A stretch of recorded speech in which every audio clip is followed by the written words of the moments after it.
falung roza kya welcome ni chune na lui te dam dia sa kuang kan buana sui lung len zwa chang ni te hian mo tua ni na so le tu ring quai per khuang e sai ku voi va ngai na bia tu chung ma e lung len ai te non pa tra dam te ti so do lo le kina pa fa na even for all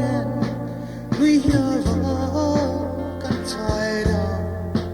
tu thum zo za ma chi chia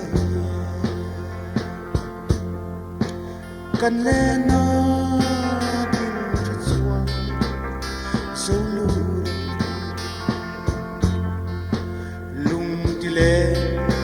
tra ro me jam chia ye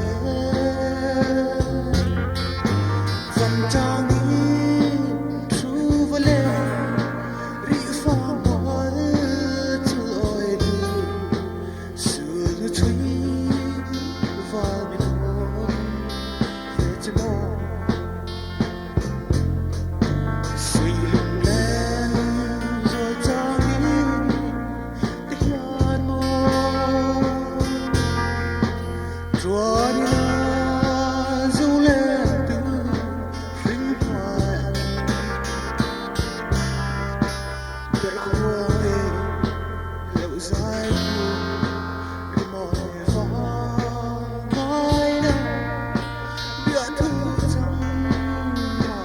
ai o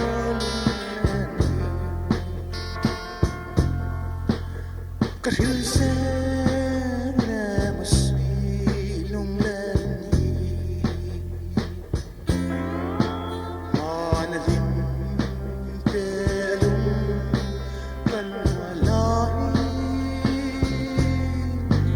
rin sang mol kan ale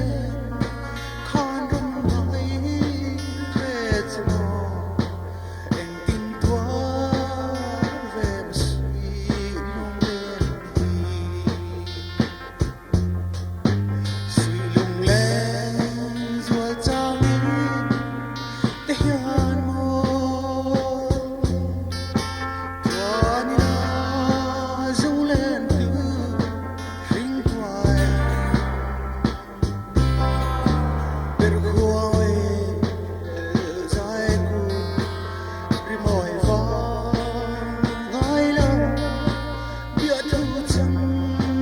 ma e lung len per khuang e sai ku